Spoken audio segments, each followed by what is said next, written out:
MarketWatch reported on a recent trend of millennials asking for credit scores when they're dating someone to ensure that that person is financially responsible enough to continue dating.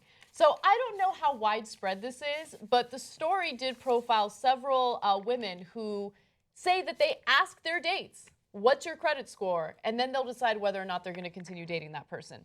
So Martina says, I need a man who has his life together and can pay his bills. I was raised in a family of professionals who keep their finances in check and taught me how to handle my money. I have no student loans and I can already take care of myself financially. I need a man who can take care of himself too.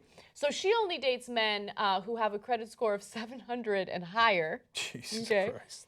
But here's an interesting thing. So there have been studies into this to see how credit scores correlate to relationships and their success, right? So a 2015 study from the Federal Reserve Board found that couples with high credit scores above 750 are more likely to stay together. Couples with lower than average numbers, below 600, are up to 3 times more likely to separate than those with average scores. I know why. Why? So, okay, before I get to that, to be fair to the women who are using this standard, there ain't nothing going on but the rent. Okay, and you got to have a job if you want to be with her. And right? the rent is too damn high. And the rent is too damn high. All of that is true. Yeah, I ain't saying she's a gold digger. She ain't baiting no broke. Okay. By the way, I do want to clarify one thing really quickly. So, you know, you read this story and it seems like, oh, these are women that are looking for some rich guys, right?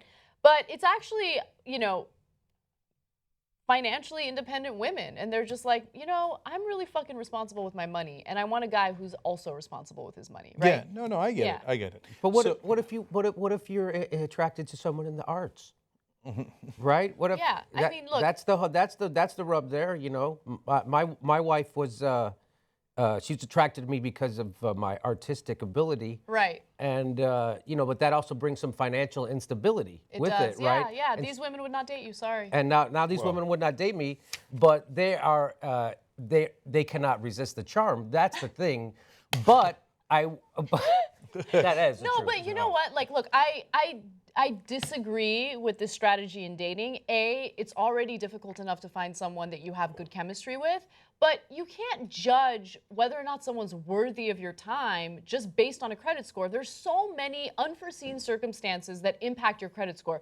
Your credit score gets impacted negatively if you just look up what your freaking credit score is, right? Your credit score gets impacted if you don't have enough credit cards. Your score gets affected in the dumbest ways. And so if you're like, I don't know. Look. You want to know look. But let me just tell you this. Let me just finish. I was halfway through my point.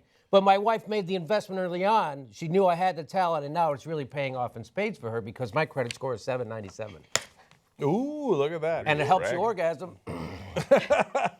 Okay, so now go ahead, Alonso. Well, there's a lot of things to this. For one, that woman they were talking to, you're definitely in the minority when you say that you came out of college when you're a high income with no student loans. No student loans. Yep. Wow. But and I'm going to get crucified for saying this, but is the guy allowed to say, okay, I'll show you my credit score, but I want to know how much you weigh. I want to know how much your mother weighs, because I want to see how genetically you're never going to get fat or whatever. You know, you could pick something like that and say, yeah, I'm going to judge you on that. Now, wait a minute. Your mom's a little overweight. So if you gain 10 pounds in the next 20 years, I can dump you, right? You know, it's the same thing, right? It's picking an arbitrary score. If you're judging men on their financial aptitude, couldn't you judge women on their physical attributes or something like that and make your projection? Wouldn't it be the same thing? I know it's ridiculous and it's horrible. And ladies, I know you hate me for what I just said. And but my name's Jimmy Dore. You guys often get confused for one another. I know. So look, here's the thing.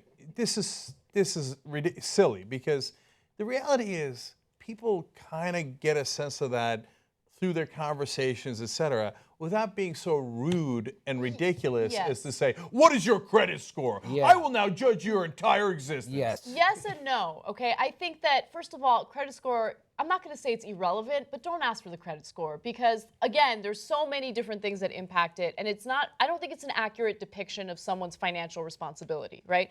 But I do think it's important, as you get very serious in your relationship, to have a discussion about things like debt, you know, you don't want to get married to someone if you are not ready to take on their economic burdens, right? And we all have them. So I think being open and honest about your economic or financial situation is important. But with that said, don't let that be the end-all be-all of whether or not someone's worthy of you, right? Because everyone goes through ups and downs in their finances. It's just part of life. I'm actually maybe a little harsher than you, Anna. I don't mind them taking that into account, but I want you, like, so especially because if you put it in the frame of, like, you want a guy who's confident, you want a guy who's ambitious, you want a guy who strives for success. Great, there's nothing wrong with that. Just asking for the credit score makes you so, it's so craven that it will turn off those guys too. Like, you see what I'm saying? It's just a bad strategy, even if you cared to get that same result. Yeah. I mean, I can't imagine you go out with like a guy who's really successful and you ask for his credit score, that he wouldn't be turned off either. It's not like he's going to be like, oh yeah, oh fantastic, I've got a 805. Here it is, man. 797. And I understand what you, and I agree with you. If you're getting serious and you're looking at getting together, then you could say, hey, is there any financial problems we're going to have or this and that? But here's the other thing. If a guy has a really low credit score, then he's probably going to lie. You know what I mean? Like if he knows he got a 495 and you like, what's your credit score? And he knows this is a matter of closing a deal. He's like, baby, I'm a strong 750. Yeah. Because by the time you find out I'm a 495, I've already hit it and I'm on my way. You know what I mean? Like, Which is what he did to this why creditors. wouldn't he lie? You understand? Alonzo, no, I don't. You're saying that guys will lie about factual issues to get into a woman's pants? I hate to ruin this for you, Jimmy. I hate to ruin this for you, but it has been known. I'm not saying it happens on a regular basis, but it I've has heard, happened when I was a professional baseball player and a photographer for Playboy, I heard that happened a lot. Well, there you go. There you go. Okay, now to come back around to why do couples who are above 750 stay together and why couples that are under 600 on their credit scores break up more often? Deskis, have you ever been poor? I've been poor. Okay, I've had bad credit scores. I mean, we're biased here because we're a bunch of, two comedians and two struggling talk shows for most of our lives, right? So now, we're doing all right. Nice job on the 797. But when you're poor, there's a lot of stress. And there's a lot of blame going around. Like, you spent too much. No, you spent too much. And then you get at one another, right? Yeah. Like, but when you got a nice credit score, things are going well, then you're not picking at each other over you shouldn't have eaten that and you should have eaten this because we could have saved $2.75. Yeah. So I've been there. There's a ton more stress and fighting when you've got limited resources. Absolutely. And I think that that's one of the main arguments that you see in marriages. So I get it. I get wanting to be financially sound. But with that said, don't judge a person by their credit score. It's unfair to say the least. Members get the full 2-hour show commercial-free and our post-game show in addition to a lot of awesome members-only content. If you want to become a member, go to tytnetwork.com/join.